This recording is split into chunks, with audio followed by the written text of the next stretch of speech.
And we are live. Welcome, mystery and thriller fans. I'm your on-air host, Sara DiVello, and I am so excited to present to you New York Times best-selling author, former detective, and real-life death investigator for the Chief Medical Examiner of Vermont, Archer Mayer. Welcome, Archer, here to tell us all about his brand new book out tomorrow, Marked Man, the latest in his Joe Gunther series. Archer, welcome to Mystery and Thriller Mavens with Murder by the Book. Tell us about Marked Man. This is my opportunity to go, well, I don't remember. Anyhow, no, I will tell you a little about Marked Man. Thank you for having me on, Sara. It's a rare and real privilege to be on. Oh, we're thrilled to have you. Marked Man is number 32 in the series of Joe Gunther books.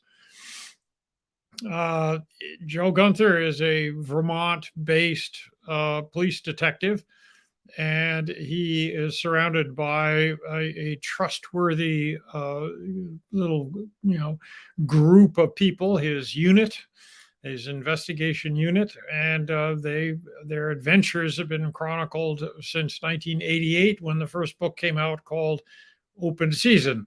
Marked Man is representative of my style, which is to try to sort of write a fresh new book every time. I have the same group of people, more or less. I generally write about the same place, Vermont, more or less. I sometimes travel as well as I do in Marked Man. A good third of the book in Marked Man takes place in Rhode Island. Because when I was growing up, Rhode Island was always one of the crookedest states in New England. So I thought, well, if you're writing murder mysteries, what better place to visit? So the premise that stimulated this book was that there are an enormous number of very large abandoned factory buildings in New England, called the mill buildings. They're sometimes 3, 4, 5 stories tall. They have as many as 2 to 300,000 square feet of space. Their ceilings on each floor can be 14 to 20 feet tall. Beautiful, huge windows because there was no internal lighting when many of them were built in the 1800s. And now, of course, they're sort of behemoths that nobody can do anything with. Sometimes they sit on sort of polluted land. So if anyone were to purchase them, they'd lose their money just cleaning up the site.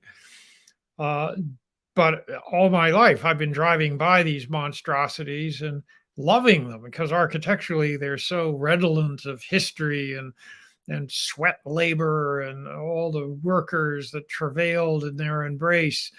It just sort of makes your imagination go crazy. So I thought, well, I got an idea. I don't read or write Agatha Christie books, but I know that she was the queen of these so-called closed room mysteries. And the closed room was oftentimes the village that Miss Marple occupied, or something like that. So I decided, okay, I'm going to have an eccentric millionaire. He better be a multimillionaire. And he's going to buy one of these mill buildings, and he's going to turn it into a single family home, a 150,000 square foot single family home. But he's going to be a bit of a monster. If I look a little distracted occasionally, just so everyone knows. I think Gilbert has made an appearance. Oh, there he is. Because of him.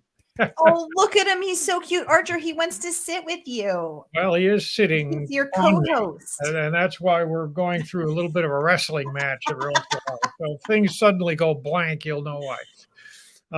Gilbert is asserting himself. So anyhow, I have this millionaire buy this $1 million building, and he puts his entire family in there. Well, you know, and I know that not all families get along. But he guarantees that they will get along because he blackmails them or he coerces them financially or whatever other method he uses. In other words, this is not a very nice guy. In fact, he's a psychopath. But as we begin the book, he's also dead. In fact, the book begins at his medical examination by a student because he has donated his dead body to science. Mm. And that just means that medical students can figure out what makes the body tick. And so this chapter 1 begins with a medical student, carving into this guy and looking at this and looking at that, and allows me to sort of show off a little of my anatomical knowledge. And he bumps into something in the throat, the student does, and he basically, in short course, turns to the professor next to him and says, "What's this?" And the professor takes a good close look and says, "That is a homicide." And that's the beginning of the book. So that gives you an idea that things have gone seriously awry with this psychopathic millionaire who forced his entire family under one roof. Ooh. Well, they're still under the same roof because, of course, he controlled them through his will as well. And they are an unpleasant bunch of people. Great fun to write about. And I also had him get his dirty millions in Rhode Island as a young man. So that explains why the field trip to Rhode Island and my ability to then tell my readers about what a cabinet is. Do you know what a cabinet is, Sarah? No. It's a drink. It's like a milkshake. But that's what they call milkshakes in Rhode Island, is a cabinet. I didn't know that. I'm from Philadelphia. Apparently, I haven't lived in New England long enough. There you are. In an earlier book, I went to Philadelphia. So what did we talk about? Cheesesteaks. Cheesesteaks. So I like to throw the local knowledge under the bus to a certain. Hey, we got hoagies, we got soft pretzels, we got cheesesteaks, we got good eats in Philly. There you go. There you go. So oh my gosh. I try to be a little entertaining and I don't eat. Essentially, but Gilbert probably eats more than I do. But nevertheless, I understand that other people do eat, and I try to honor that by making rare references to what people consume. Long story short, the book is complicated. It is, convoluted. All my books are complicated and convoluted. And that's because when I write them not based on a plot or an outline. I do neither. But I write them based on an extraordinary amount of research, which I conduct myself. I interview people. I go places. I read a lot. I take photographs, whatever needs to be done. And all of this is stimulated by my own abysmal ignorance. It is fun for me to write about what I don't know, although the primer in Writing School 101 was write what you know. Well, I want to write what I just found out.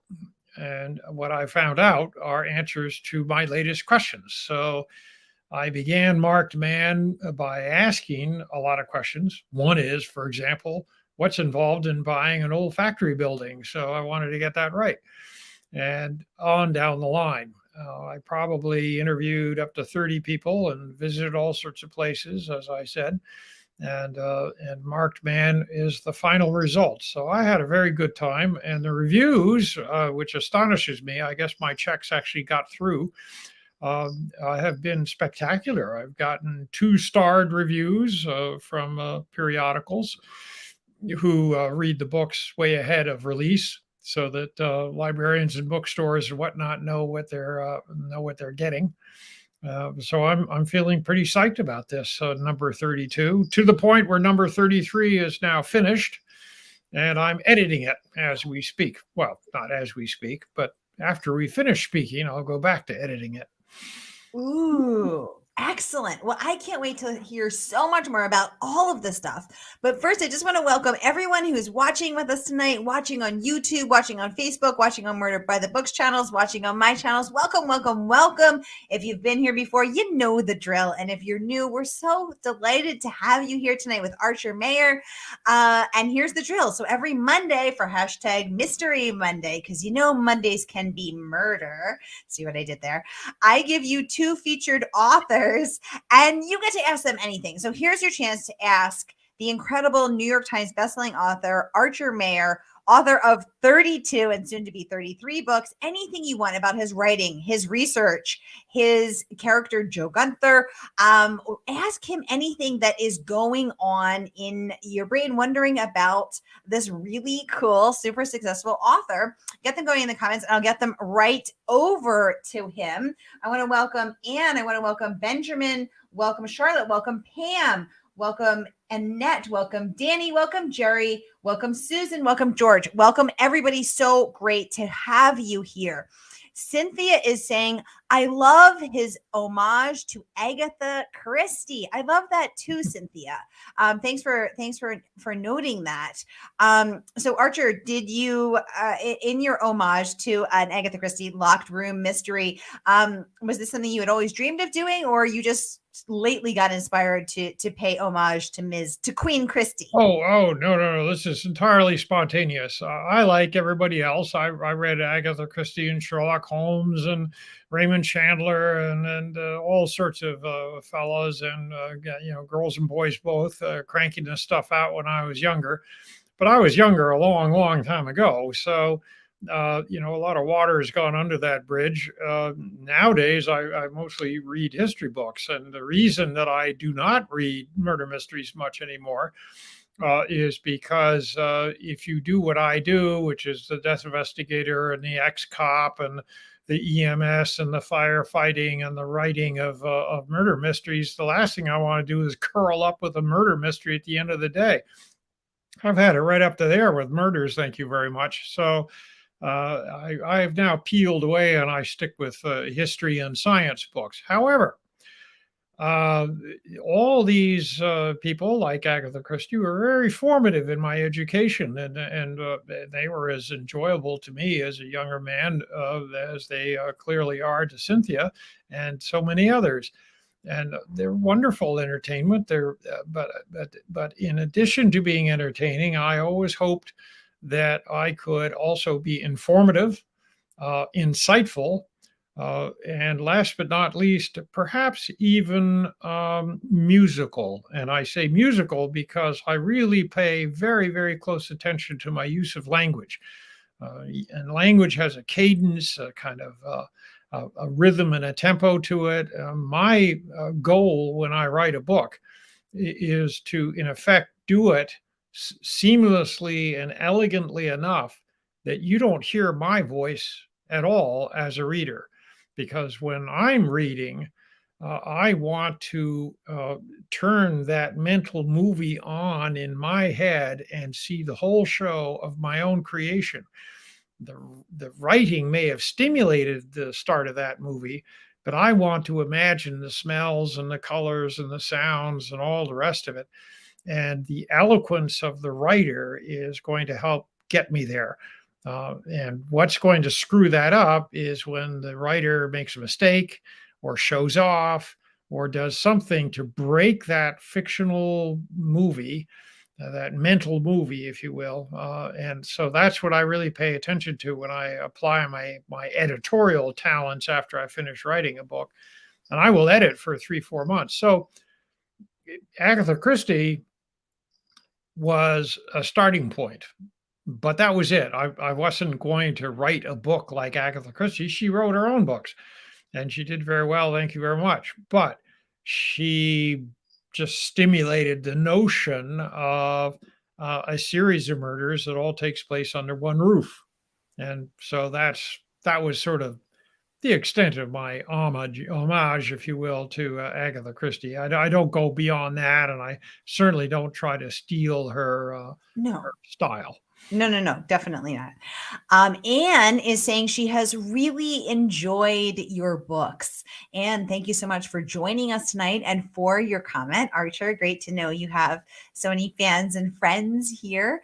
Anne, we hope you will enjoy this new one as well, out tomorrow. And I am plunking the link to grab it tonight from Murder by the Book in the comments. So you can support a independent woman-owned business. My partner in crime here. Cynthia is saying, wow, this is so awesome. She loves Joe. Some love there for Joe Gunther.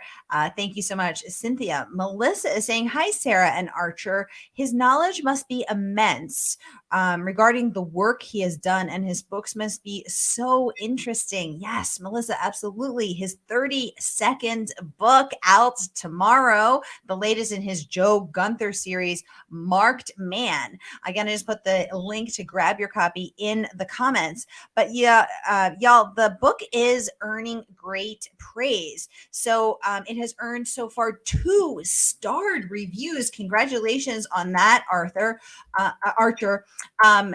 Book list raving. It has been clear for a while that Mayer's series, a perfect mix of character, setting, and story, is one of the best American police procedurals going.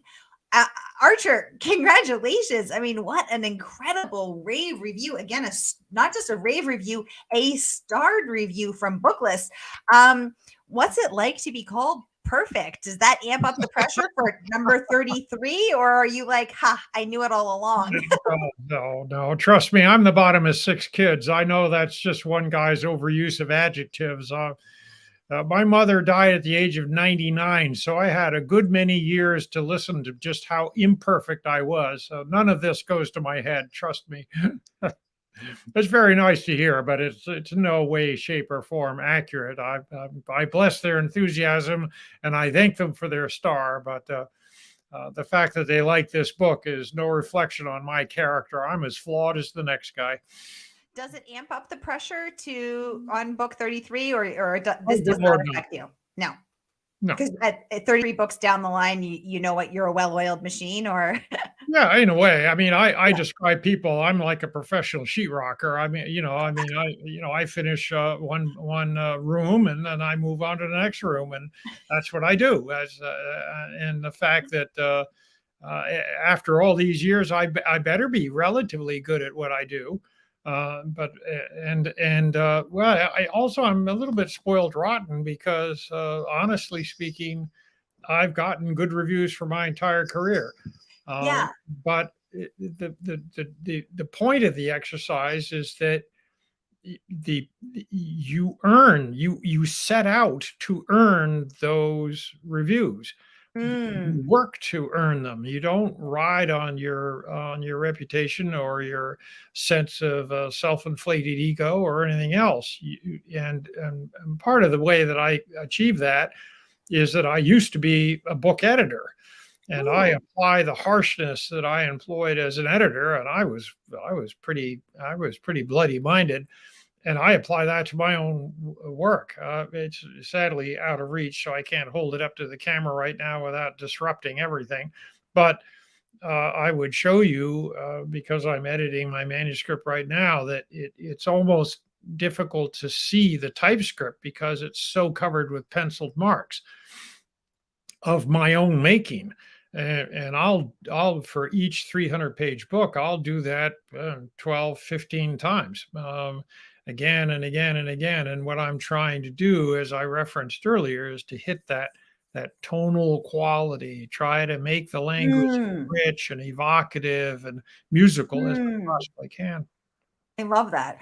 Well, Melissa is chiming in and saying, "How great is a humble man?" Melissa, I totally agree. The only thing better than a New York Times bestselling starred review man is a New York Times bestselling starred review humble man, and it's so lovely to see. Booklist, of course, not the only one to award you a starred review. Publishers Weekly also chiming in, saying superb, matches vivid characters with clever plot twists. Let's talk about the twists, Archer. Are you a plotter? Are you a pantser? Do you sit and vigorously plot it out? What's your process like? My process is, like I said, after I do all the research and the visiting and whatnot, and all the I try to get answers to the questions that I presented to myself at the beginning. I try to write the books pretty much the way you read them, one page at a time. So I just start, and the story just begins to unfold.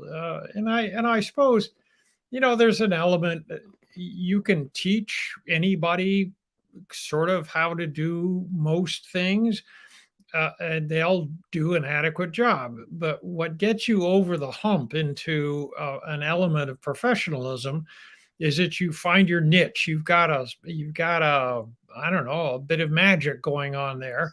And in my case, that happens to be with writing. I'm comfortable with writing. I like writing.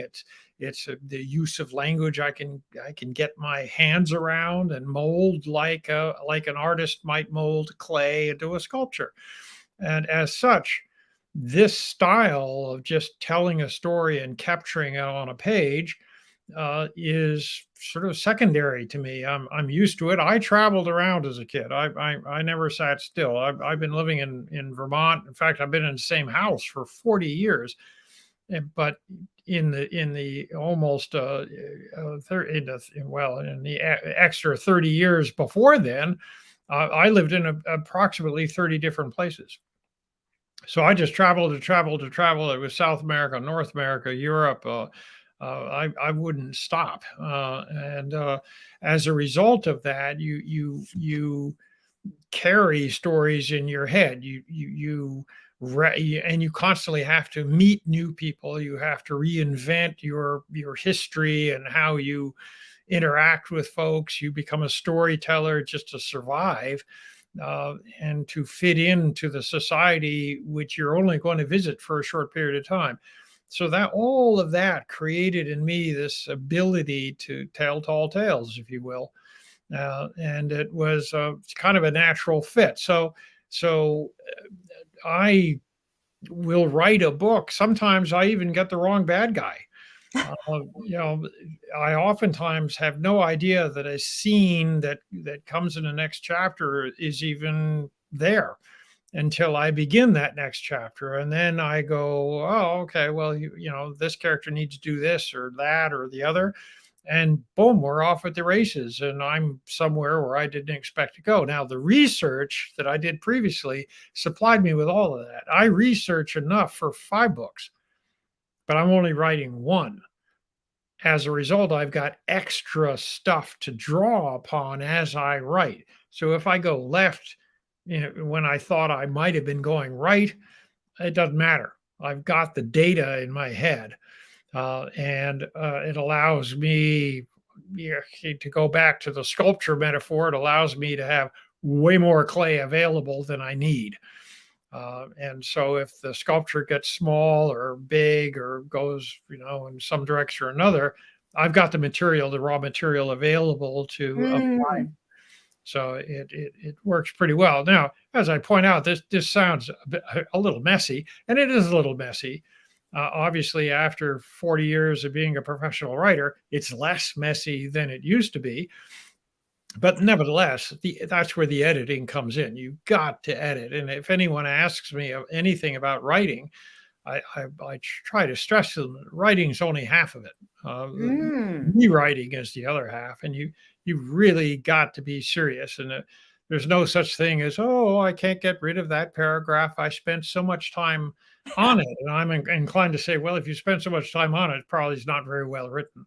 Because you just worked on it too hard, and I can see you sweat, and you're not supposed to be able to do that. So oftentimes those most cherished things are the first things you should get rid of.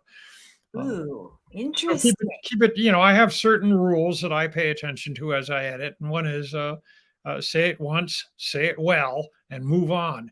You're not going to get a 900-page book out of me. But I hope that the 300 pages that you're going to get out of me are going to be fast moving, succinct, well written, and clear eyed. I hope. Okay. Well, thank you for that, Archer. Appreciate all of that advice and wisdom you're sharing with us. Susan would like to know. Ooh, Susan, great question. What fictional characters would you love to meet and why? My gosh. Joe Gunther, perhaps. Oh, no. He's in my head. I don't want to meet him. I know him inside out. No. Ooh, okay. Yeah. No. If I'm interpreting Susan's question accurately, Yeah. it would be someone interesting like Dr. Watson. What's it like Ooh. fiddle to Sherlock Holmes, and what's it like as a medical professional to watch Sherlock Holmes, who is quite obviously, unstable. So, that. I mean, that guy kept this eccentric genius company for a very long period of time, and he must have done it for some self-serving reason, because that's how we most enjoy doing what we do, is because we are enriched. So how was Dr. Watson enriched by the company of Sherlock Holmes? So that's right off the top of my head. As soon as this conversation is over, I will frankly admit, Susan, and I'm sorry. I'll go, oh God, why didn't I think of, oh, chico Lord, what an idiot. The Dr. Watson, where did that come from? So it's if I were given more time to think about this, I would probably come up with a more thoughtful response. But that's an example of something that would. It's the number two guy, not the number one guy that I'd like to meet. Yes. Very cool answer. Susan, I'm going to turn the tables. Who would you like to meet? What fictional character would you like to meet? Let us know in the comments. And Archer, I'm so interested that you chose the number two guy and your reason for doing so. I absolutely love that. Really cool, thoughtful response there. Thank you. Anne is saying Archer named one of his characters Jack Derby after my uncle. Yes, I did. Very cool. Anne, great to have you here tonight. Jack had the wonderful name. Jack was my father-in-law. Jack Armstrong Derby, a prince of a fellow, a decorated World War II hero. He was a torpedo plane flyer in the Pacific Theater. He was a nifty guy. Very cool. Patty, welcome. She's saying, I came across this interview. I have not read your books yet, but while you two have been talking, I went to stopyourkillingme.com to find out what the name of your first novel is. I found it to be Open Season. I will be ordering it. Awesome. Thank you.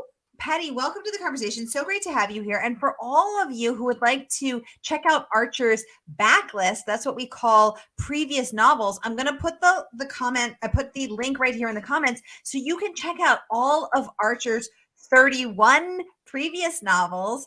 At his 32nd out tomorrow, of course, Marked Man, the latest in his Joe Gunther series. And you can check out the previous 31 and order them all up, because I love discovering, Patty, are you with me on this? I love discovering a new author, making a connection with them. And then it's the greatest thing when they have a backlist and you can just yum, work your way through that. It's so good. Susan is, oh, wait, hold on. I missed something. She said, George Beach, welcome to the conversation. So great to have you here, sir, as always, saying he thinks that is the best answer to that question I've ever heard. George, I totally agree. George is joining us tonight from Murder by the Book. George, great to have you as always. Susan saying, I never thought of Sherlock as unstable. I'll have to reread some. Susan, I put that in the comments too. Thank you for noticing and chiming in. Clearly, we're vibing. Melissa saying, I'll be looking for Open Season 2. Okay, cool. So again, I'm popping the link in the comments. Here is Archer's entire backlist. So check that out.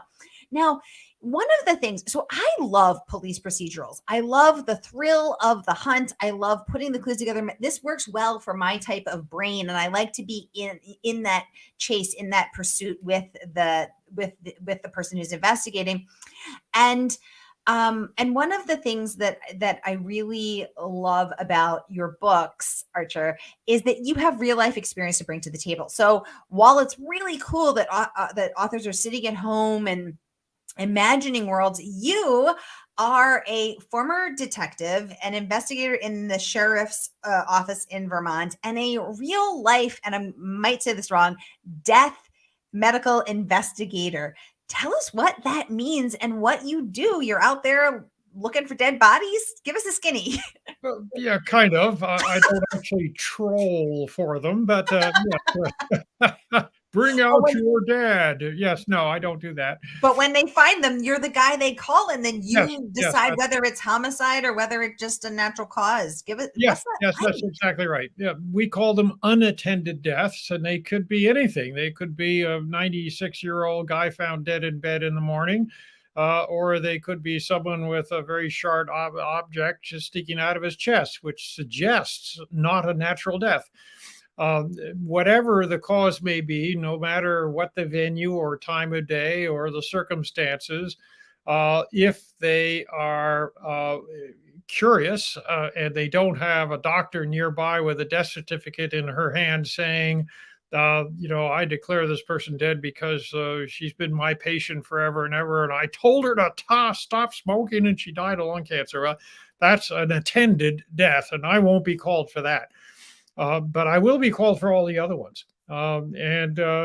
Surprisingly, even the ones that look completely normal, my training is such that you need to look for little tiny details. And, for example, you look at a dead body, I'll try not to be too gruesome, but uh, if you peel back the lips of a dead person and you see some damage that was caused by pressure of the inside of the lip against the teeth, you have to ask yourself that if it was such a natural, peaceful death, what put the pressure on those lips to make that dent?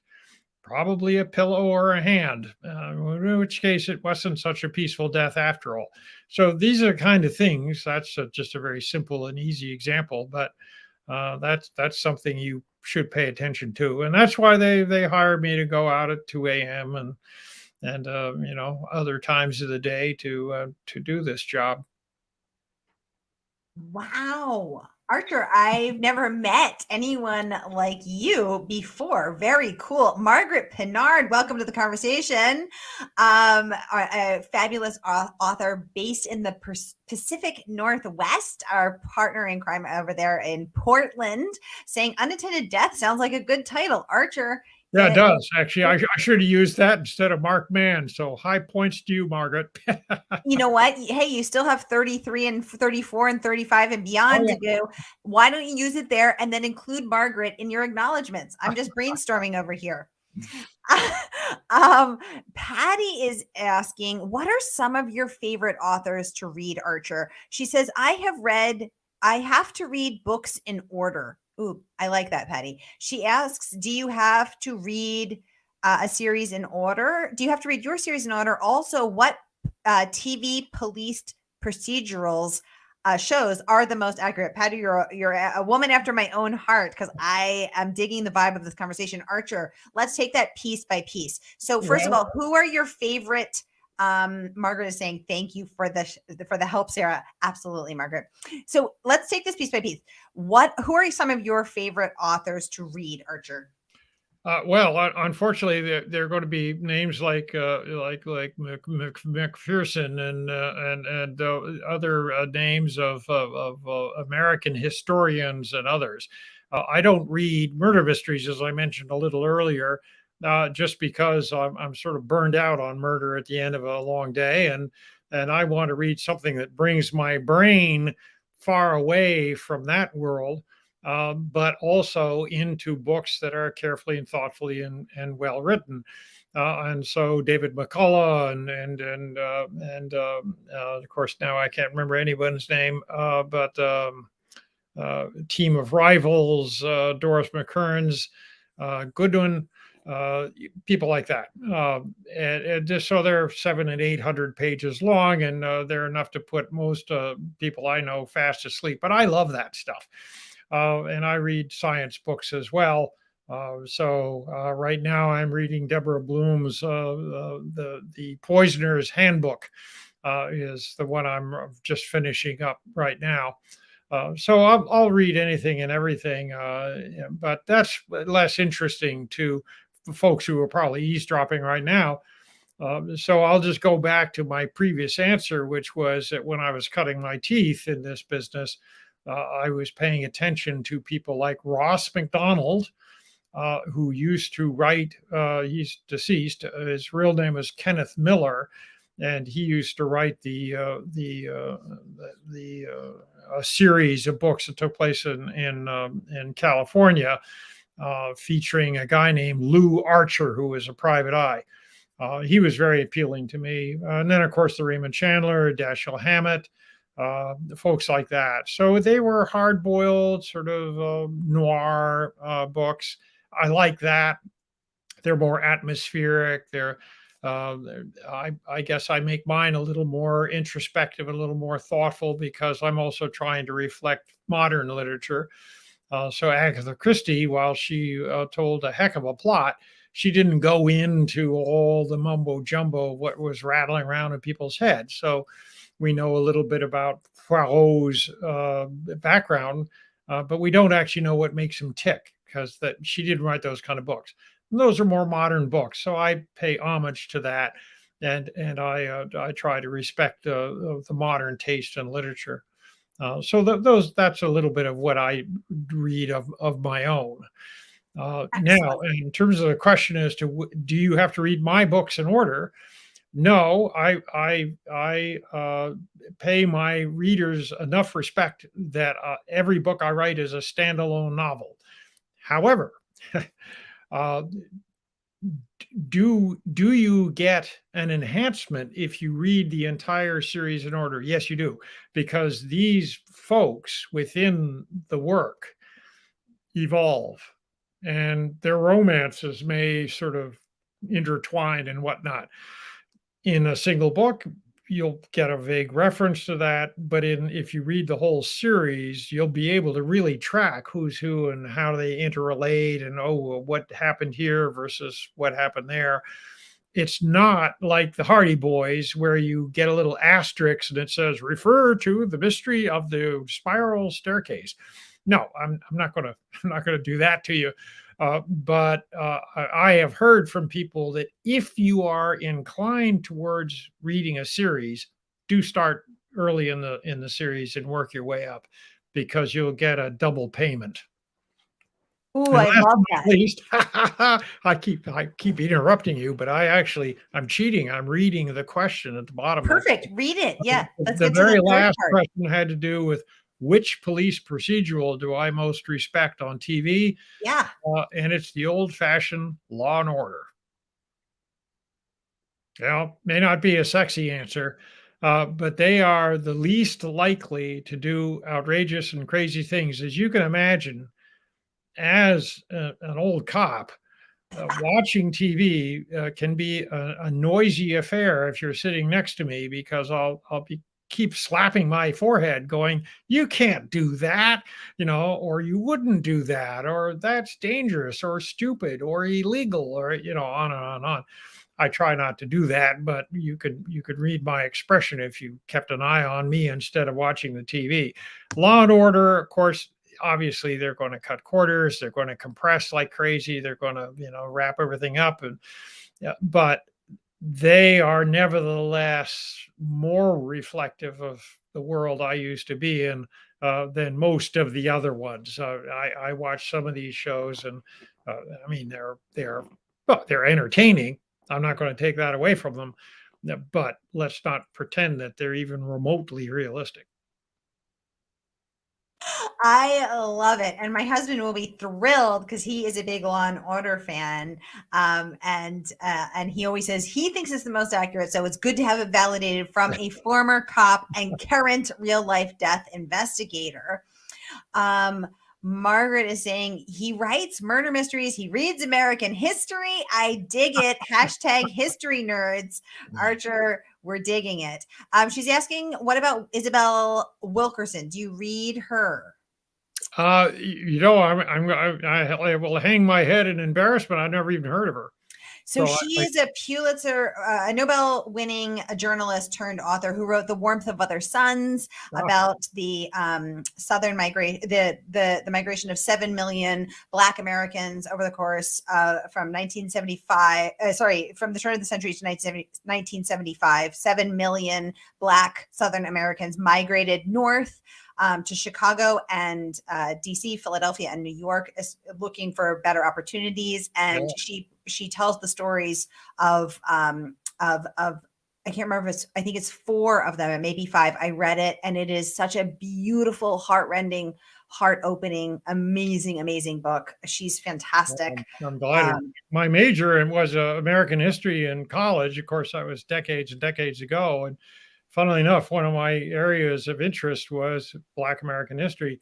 But I haven't kept up. There are too many books being published. It's hard to keep up. So my embarrassment stands. I hope I will definitely chase her down. It sounds like a good read. And thank you for the heads up, Margaret. It's beautiful. It's such a great book. She's saying, Margaret's adding, she didn't know that Ross McDonald was a pen name. His mass market covers are so fun. Yes, they are. Cynthia adding, his wife, Margaret Miller, was also a good writer. Right. Didn't know any of this. I'm learning so much. Thank you all. Margaret saying, reading a series in order is a whole other level, like an Easter egg hunt. She loves your analogy. Thank you for that. Archer chiming in that Law and Order is better than its spin-offs. Absolutely. Yes. Anne's chiming in, Law and Order has the best music themes. Dun, dun, dun, dun, dun. I think we all know that one. Yes. Margaret saying, yes, definitely check out Isabel Wilkerson. Yes. So Archer, in your career as a real life death investigator, former cop turned real life death investigator for the sheriff's, for the chief medical examiner there in Vermont, how does that what I love about you is that you have that real life experience. So when we open the story with a young eager beaver medical student doing a dissection of a cadaver who has donated himself to science, and then he discovers a broken hyoid bone, a bone I had never heard of, even though I am an anatomy nerd and a yoga teacher. I love learning new stuff like this and having a front row seat to an autopsy, which I've never gotten the chance to have a front row seat to. I would like that opportunity, but it hasn't happened for me yet. But we can count on yours being exactly correct. Right. Right? Because you've been to autopsies and you're certainly a death investigator. So tell us about this hyoid bone. Well, the hyoid bone is arguably the only unattached, free-floating bone in the human body. It resides approximately there. It is set up as a bit of a shield, if you will, for some of the delicate things that are in the throat. This part of the human anatomy, obviously connecting the brain to the rest of the body, is jam-packed. You have major vessels, you have the throat, you have the esophagus. It just goes on and on and on, and it's all stuck in there. And so you have to armor it up a little bit. So you have a variety of things, including the somewhat mysterious hyoid bone. The hyoid develops rather slowly. It's made up of 3 parts. One's the front part, and then it's got 2 wings that extend back. It's not huge, and it's actually quite fragile. And unfortunately, this is one of the other things where I go, no, that's not true. You will look at some other TV murder mystery shows like Hawaii Five-0 or whatever, and they'll constantly say, oh, well, was the hyoid broken? And they go, oh, major clue. The hyoid's broke. Therefore, he was strangled. No, you can strangle someone and not break the hyoid. You can also break the hyoid and not be strangled. So don't jump to conclusions. However, yes, it's fragile. Yes, it's there. And yes, it's oftentimes will get fractured or broken in the act of strangulation. But so a lot of things other than that happen. And in fact, in the book, I point that out. So when this guy discovers that the hyoid is not looking all that great, the professor next to him says, sometimes they're broken, sometimes they don't even develop all that well. But that's not what's worrying me. And that's not why I just said you just inherited a homicide. The reason I did that is because there's hemorrhaging on the muscle tissue just beneath the hyoid. Now, that is what they call a clue, because the hemorrhaging, the muscular hemorrhaging, that will only happen with exertion. And if you get the combination of a broken hyoid and the muscle bleeding, if you will, then you've got a problem. And so is the takeaway here, Archer, that we should strangle gently? Is that the takeaway? Well, if you really want to get around this, one of the best ways, if you need to strangle, is you just apply pressure on the arteries. Keep your mitts off of anything else, and try to do that. Yeah, and you got to have a cooperative person. Yes. Oh, okay. No, a little higher. No, a little lower. No, I'm getting sleepy. Yeah. Oh my God, Archer, you're cracking me up. Patty would like to know, do you have an actor or a person that when you started to create Joe Gunther, you pictured in your mind? If your series, and so let's start there. So when you're writing Joe, are you picturing someone? Or yes, my father as a young man.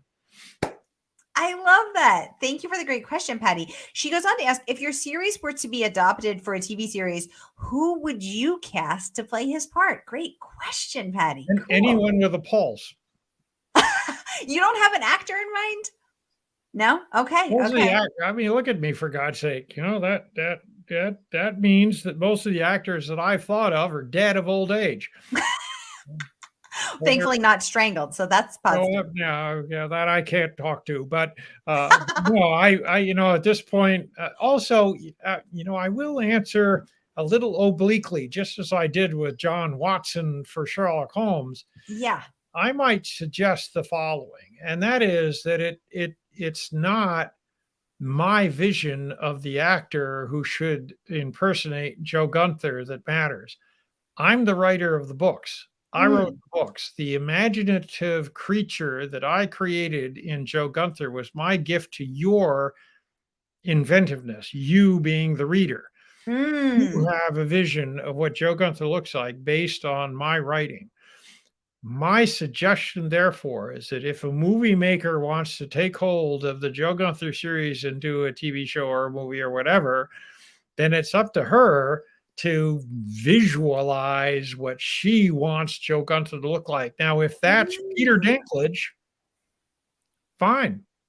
I think that's it's not her Peter vision Dinklage. of Joe Gunther. If she can make a good show with that character doing Joe Gunther, more power to her. Because I think he's Tom Selleck. Is what I want someone to do with my series of books, which is not honor slavishly the series of books, to take the concept, the reader's concept of the book, and to run with it imaginatively and do something of your own construct. I think he's Tom Selleck. I'm just putting it out there. George would like to say history, science, unattended death investigator, Law and Order, and you're funny. You have a new fan, Archer, and I see 32 additions to my library. George Beach, thank you so much. You are always a delight. Thank you so much for being here tonight. It's always a joy to have you. Margaret chiming in, the hyoid bone, the only remaining connection we have to the Stegosaurus with this free floating shield. Margaret and Archer are just vibing. If that's true, then size does matter because it's such a tiny bone. Margaret's wondering if your audiobooks narrator would have a head start. Sometimes audio readers get attached. Absolutely. Susan saying this is one of the best talks. Susan, thank you so much. So great to have you here. And I just noticed we are over our time because we're having so much fun. Archer, any parting thoughts you'd like to leave us with? Oh, none except thank you. Keep reading. I'll keep writing, and live your lives imaginatively. And Ooh. kindly, please. live your lives imaginatively and kindly. Exactly. And as a real life death investigator, Archer also wants us to live kindly, which makes so Yeah, much sense because he doesn't want to have to come out and true. investigate us. I love that. No, I love your those parting words. Live your lives imaginatively and also kindly. Thank you so much, Archer.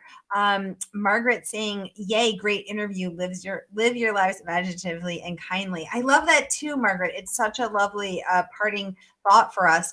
And I want to remind you all to grab your copy. I'm putting it in the comments one more time. It is available for pre-order. It's out tomorrow. Starred reviews from Booklist and PW. This book is one you will want to add to your shelves, everybody. Thank you so much for joining us. And I will see you next Monday for #Mystery Mondays, because Mondays can be murder. Have a great night. Bye-bye.